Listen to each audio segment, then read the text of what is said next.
Hello and welcome to Commodity Champions. I'm Manisha Gupta, and the sales of lab-grown diamonds have risen more than $12 billion in 2022 from almost just about $1 billion 7 years ago.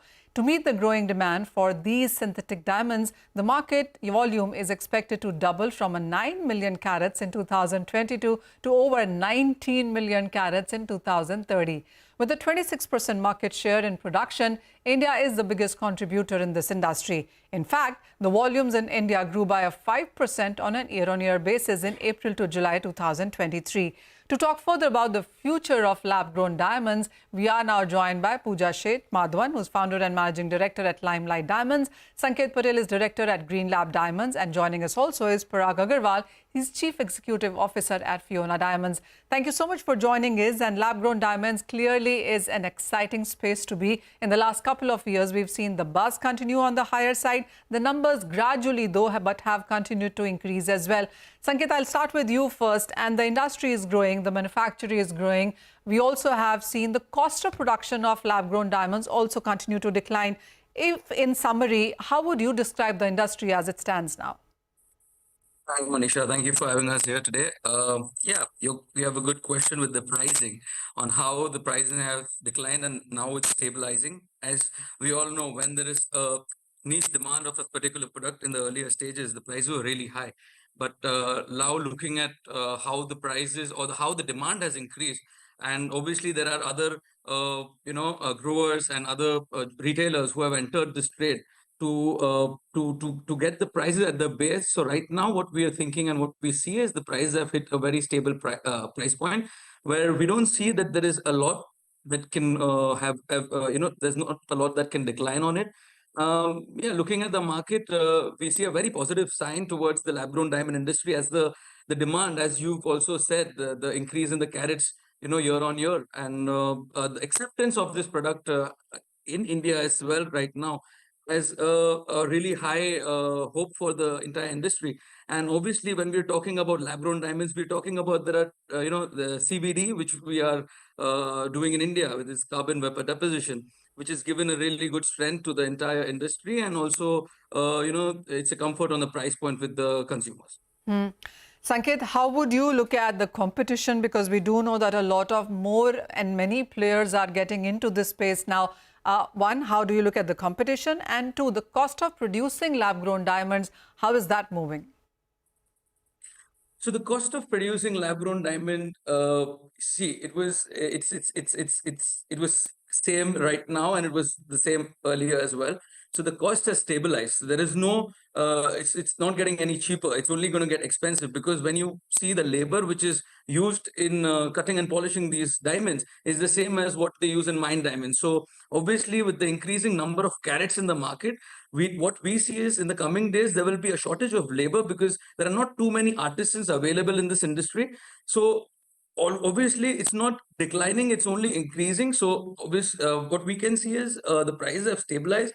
We don't see more scope of it to decrease, but obviously to increase, because it's all in the end manpower. And when we're using manpower, obviously the rates are going to get higher in the coming days. And what about the competition, Sanket? Because there are more and more players now getting into the market. The smaller entrepreneurs to even big name companies are also opening a department which is now going to be producing synthetic diamonds.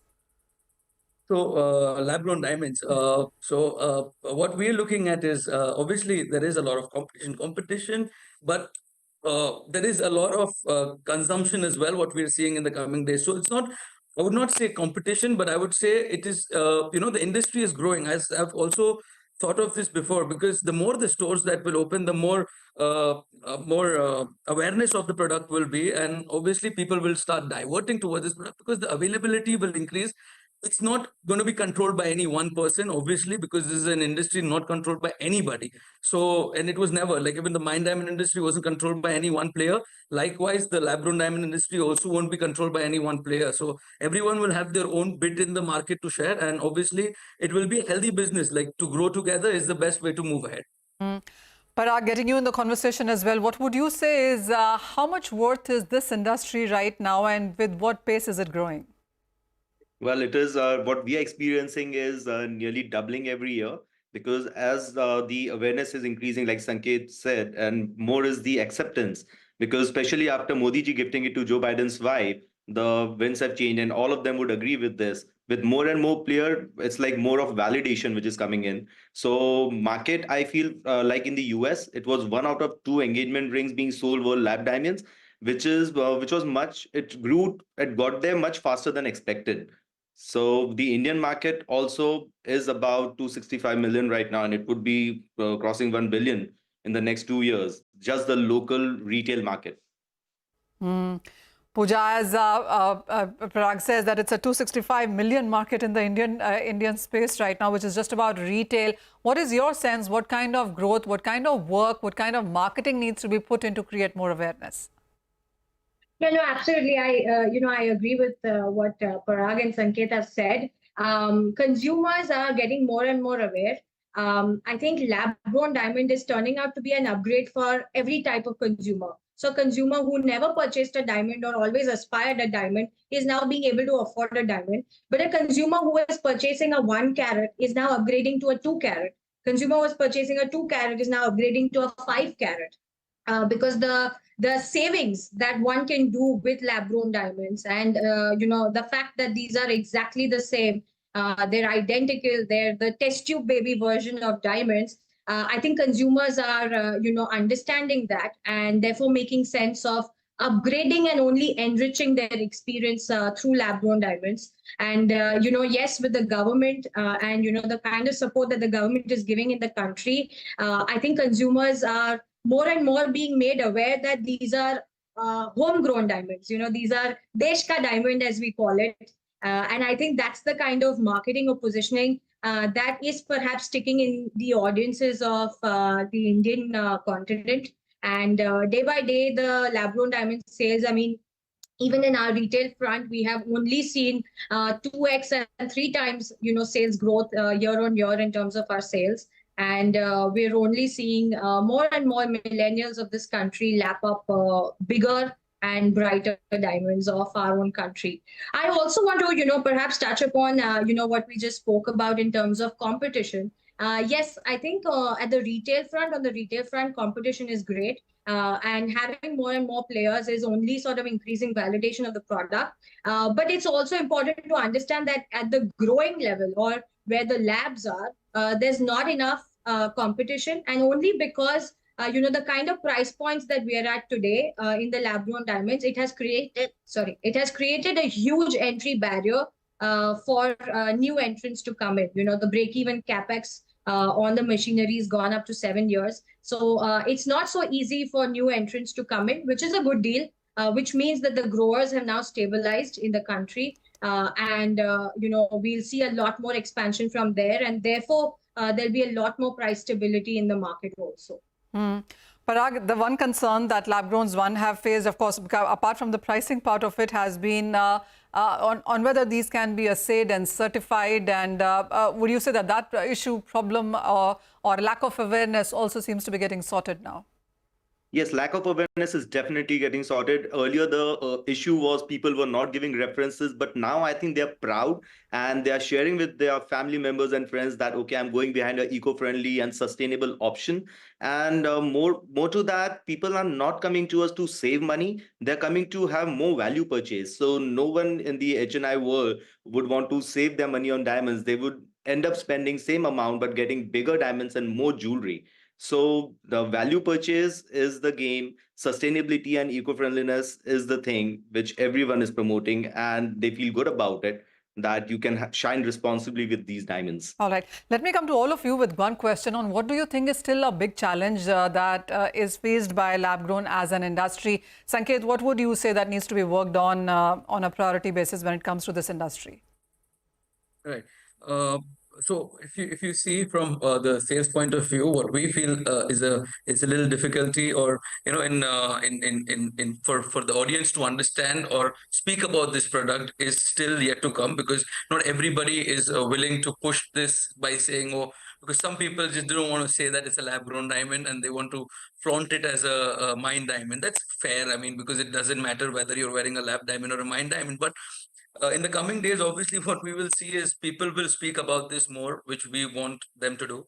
And in the end, see, I would just want to make one point when I would like to say is this is not cheaper product. This is a product with the same price with a better product. So it's not cheaper, but it's a better product with the cheaper price. So there is no bad or good in wearing a lab diamond or a mine diamond. So it's just a diamond in the end, and it's on how a consumer is looking at it, whether they're looking at the price point, they're looking at the sustainability point. There are a few factors that we'll keep in mind, and coming forward, we will move ahead with that. Oh, absolutely. Parag, what do you think is a concern here? I mean, as Sanket says, people are buying lab-grown, flaunting it as mine. So there is some status concerns coming in. But according to you, what's the challenge?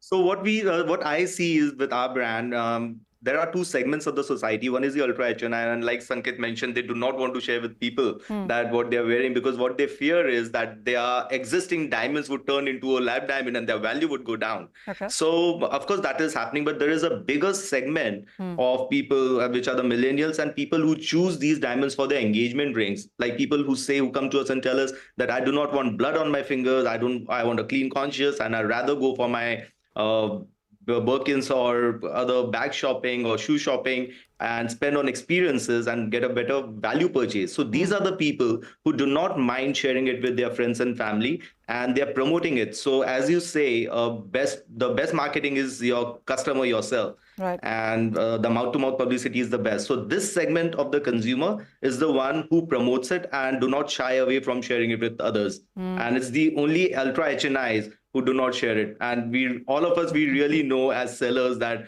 who all in India are buying from us. All right.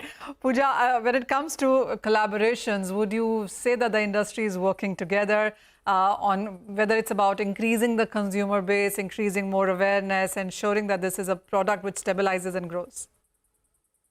Yes, absolutely. I think the industry is moving towards that. I may not say, I may say it's at the nascent stages still. I think there's a lot more collaboration that perhaps is needed because, like what, we have been mentioning that, see, what is important from an Indian standpoint is to understand that we have so far always been, importing mined rocks. And पत्थर से हीरा बनाने का काम हमेशा India ने ही किया है. And after the polished product is out, making the jewelry and exporting is what India has always mastered it. Now is the opportunity for India to also grow its own rocks.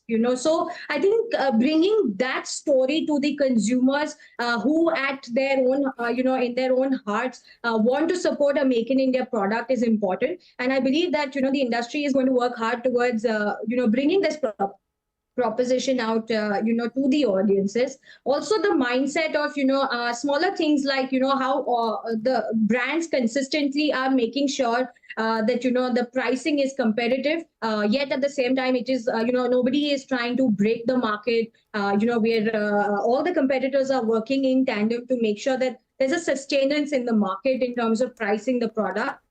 In terms of also buyback and resale opportunities, which to an Indian consumer is very, very important. It's great to know that, most of the brands on the street offer, the same buyback and resale opportunities that exist in, any sort of fine diamond jewelry. The same exists in lab-grown diamond space also. We at our brand also offer the same kind of offering. So I think that holds immense trust and confidence in the mindset of the consumers. Oh, very well said. Yes, it's a competitive market and it would be nice if people don't break the prices on the lower side. And as Indians, we do want to upgrade, buy back, resell. So if lab-growns can offer that as well, I think it's a market that is here to stay. But on that note, it's time for a short break. Don't go anywhere because we will have this discussion going forward after this break.